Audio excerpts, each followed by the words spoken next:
عزیزان مکرم، قابل صد احترام بزرگوں اور بھائیوں، ماہ شعبان المعظم جلوہ فگن ہے۔ اللہ تبارک و تعالی دی ذات پاک دا کروڑہا شکر کہ اس نے اس مقدس مہینے دے اندر جمعۃ المبارک جیسی مقدس گھڑیاں نصیب فرمائیاں۔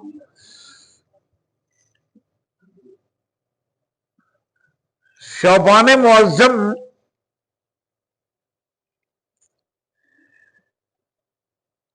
وہ عظیم مہینے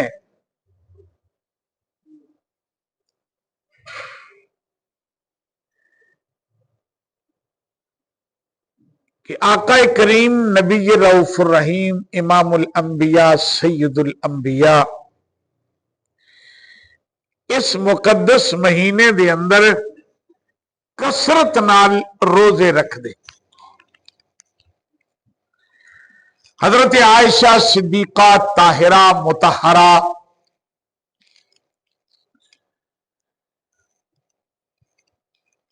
فرمانیاں نے کہ میں رمضان تو علاوہ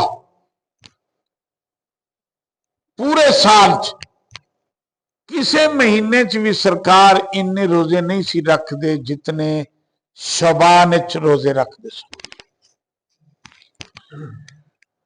اور پھر سوال کیتا گیا کہ حضور شعبان المعظم دے کثرت نال روزے رکھن دی وجہ کی ہے؟ آقا کریم علیہ تحیت و تسلیم نے فرمایا کہ اس مہینے دے اندر بندے دے پورے سال دے اعمال اللہ دے حضور پیش کیتے جاندے نے۔ میں اس مہینے چ کثرت نال روزے رکھنا، میری تمنا یہ ہے کہ جدو میرے اعمال اللہ دی بارگاہ چ پیش ہون اس وقت میں روزے دی حالت چھوما۔ یہ تعلیم امت لئی شعبان المعظم آقا کریم علیہ تحیت و تسلیم دی وہ عظیم دعا جدو رجب دا مہینہ چڑھدا نا، آقا کریم علیہ تحیت و تسلیم بارگاہ عزدی دے اندر التجاواں کر دے، مولا ساڈے رجب وچ تے ساڈے شعبان وچ برکتاں عطا فرما، وبلغنا رمضان، اور رمضان دا مہینہ سانو نصیب فرما، ساڈے رجب وچ برکتاں عطا فرما، ساڈے شعبان وچ برکتاں عطا فرما، وبلغنا رمضان، اور رمضان المبارک دیاں او پاک بابرکت گھڑیاں نصیب فرما۔ یہ آقا کریم علیہ تحیت و تسلیم دی دعا ہے۔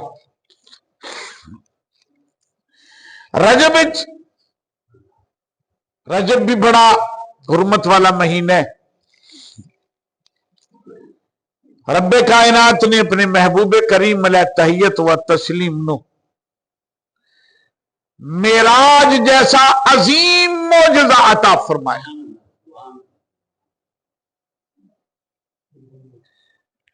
اور شعبان المعظم دے اندر کئی معجزات رب کائنات نے عطا فرمائے۔ اس مہینے نو کتنی عظمتاں عطا فرمائیاں کہ نبی اکرم شفیع معظم امام الانبیاء سید الانبیاء حضرت محمد رسول اللہ صلی اللہ علیہ وآلہ وسلم دا ارشاد پاک ہے کہ شعبان میرا مہینہ ہے، رمضان اللہ کا مہینہ ہے. فرمایا شعبان میرا مہینہ ہے، رمضان اللہ کا مہینہ ہے. کتنی عظمت کہ جس وقت نو، جن گھڑیاں نو، جن اوقات کو خداوند عالم دا پیارا محبوب حضرت محمد الرسول اللہ صلی اللہ علیہ وآلہ آلہ وسلم ارشاد فرمان یہ مہینہ میرا ہے. شعبان المعظم دے روزیاں دے بارے علماء جمہور دا موقف ہے کہ بندہ کمزور ہوئے، نحیف طبیعت دا مالک ہے، شعبان دے روزے نہ رکھے. کتے وہ نہ ہوئے بھی یہ نفلی روزے رکھدا بیمار ہو جائے تے رمضان دے فرضی روزے رہ جان. تو یہ بندہ صحت مند ہے، محسوس کردا کہ میں کوئی نقاہت اور کمزوری واقع نہیں ہوئے گی، تو پھر اس تیاری دی نیت شعبان دے روزے رکھے کہ میں روزے رکھن دی عادت پہ جائے گی، طبیعت و درمائل ہو جائے گی، رمضان دے روزے رکھنے سوکھے ہو جان گے. اس ایک ایک روزے دا اللہ سال دے روزے دا ثواب عطا فرماندا ہے، جویں انہیں سال پورا ہی روزے رکھے. شعبان المعظم دے اندر اللہ تبارک و تعالی نے حبیب کریم علیہ تحیت و تسلیم نو کئی عظیم معجزات بھی عطا فرمائے. رجب وچ معراج پاک دا معجزہ عطا فرمایا ہے. معراج عظیم معجزہ ہے، قرآن اس سے بھی عظیم معجزہ ہے. اہل ایمان رجب وچ سرکار نو معراج ہویا، اس مہینے دی بھی تکریم کردے نے، معراج دی یاد تازہ کردے نے، ذکر اذکار کردے نے، تذکرے کردے نے معراج دے. رمضان وچ قرآن نازل ہویا، وہ بھی جشن نزول قرآن منایا جاتا ہے. اس رات نو بھی عظیم سمجھتے نے یہ اہل ایمان. فذکرہم بایام اللہ، اے خداوند عالم نے انعامات فرمائے نے، انہوں یاد رکھنا اہل ایمان دا شروع تو وتیرہ ہے. شعبان المعظم دے اندر خداوند عالم نے عظیم معجزات عطا فرمائے. معجزہ شق القمر، چند دا دو ٹکڑے ہونا، یہ معجزہ رب کائنات نے شعبان المعظم دے اندر عطا فرمایا.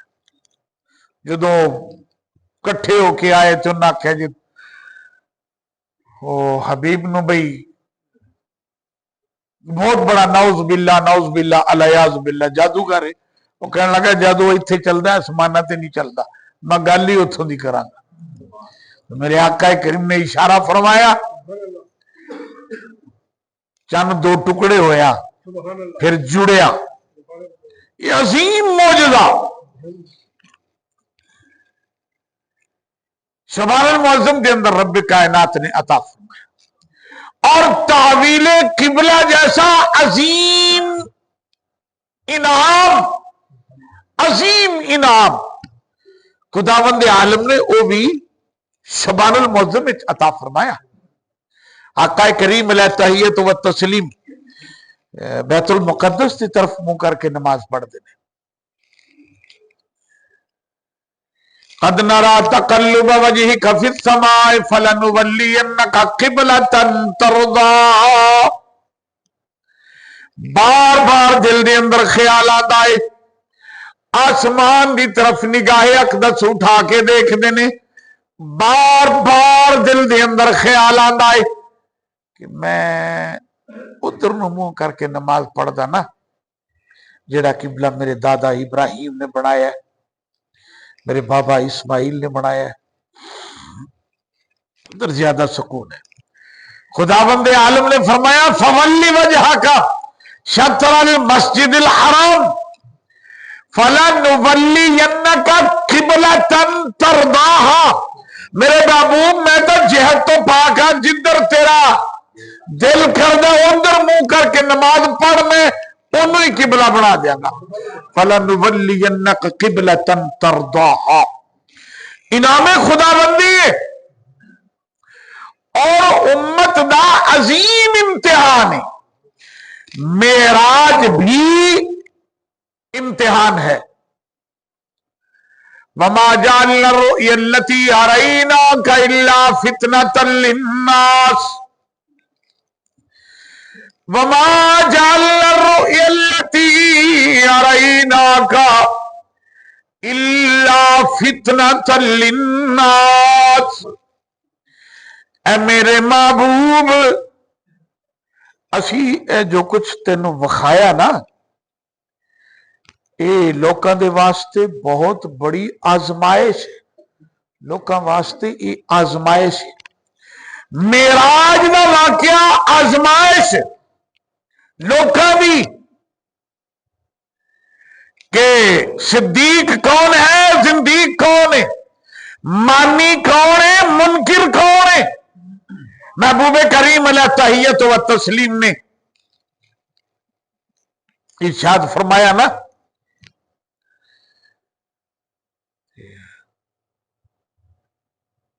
لوگ کیا کہیں گے، لوگ مانیں گے نہیں۔ جبریل امین نے تسلی دیتی، سونے تو بیان کر، یہ منکر بڑے نے تو منن والے بھی بڑے نے۔ پھر جدو سرکار نے فرمایا کہ زنجیر بھی ہلتا رہا، بستر بھی رہا گرم اتنے قلیل وقت میں، تو فطور تو مچیا۔ پھر ابو جہل اینڈ کمپنی دوڑے، ابو بکر صدیق رضی اللہ تعالی عنہ دا دروازہ کھڑکایا، انہوں نے آکھیا اگر کوئی یہ کہے کہ میں رات دے بڑے قلیل حصے مسجد اقصی چ گیا، پھر اتنے امامت کرائی، پھر سما اسری ابھی، پھر مجھے آسمان اول پہ، دوسرے پہ، ساتویں پہ، سدرۃ المنتہا اور ثم دنا کی منزلوں تک گیا، کون کہندا ہے؟ میں کہ تیرا دوست کہتا ہے۔ وہ اس روایت کے لفظ ہیں، صدیق اکبر رضی اللہ تعالی عنہ نے فرمایا تم جھوٹ بولتے ہو۔ انہوں نے نہیں کہا تم جھوٹ بولتے ہو، وہ کہنے لگے نہیں چوریا ہونا، وہ صحن حرم میں بیٹھا اعلان پیا کردا ہے کہ میں گیا۔ صدیق اکبر نے فرمایا اگر سرکار نے فرمایا تو سچ فرمایا، انہوں کہا بنا پوچھو تو صحیح منی جانا ہے۔ فرمانے لگے اسی اس تو بھی وڈی گل تے یقین کیتی بیٹھے ہاں۔ آقا کریم علیہ تحیت و تسلیم دی زبان مبارک چ نکلی ہوئی اس تو بھی وڈی گل ہے جیڑی اسی منی بیٹھے ہاں کہ میں اللہ کا پیغمبر ہوں، مجھ پر وحی اترتی ہے، جبریل اسی یہ منی بیٹھے ہاں، یہ تو گل ہی کوئی نہیں جیڑی تسی دتی جاندے۔ یہ آزمائش ہے۔ وَمَا جَعَلْنَا الرُّؤْيَا الَّتِي أَرَيْنَاكَ إِلَّا فِتْنَةً لِلنَّاسِ، یہ لوگوں کے درمیان آزمائش ہے۔ معراج عقل دے غلام انکار کر بین گے، طویلہ کرن گے، جی انسان اتنا دور سفر کیسے کر سکتا ہے، اور مختلف بہانے بنائیں گے۔ مانی لوگوں نے اتنی بڑی سرکار نے فرمایا جی بسم اللہ سچ فرمایا، یہ مانی لوگوں کا نظریہ ہے۔ تحویل قبلہ ایک بہت بڑی آزمائش سی، کھڑے کھوٹے دا فرق ظاہر ہو جانا۔ تحویل قبلہ، قبلے دا تبدیل ہونا، بیت المقدس منہ کر کے نمازاں پڑھ دے رہے 17 مہینے۔ جدو خدا بند عالم نے وحی نازل فرمائی کہ محبوب نماز دی حالت اچھی بدل دے، فَلَنُوَلِّيَنَّكَ قِبْلَةً ترداہا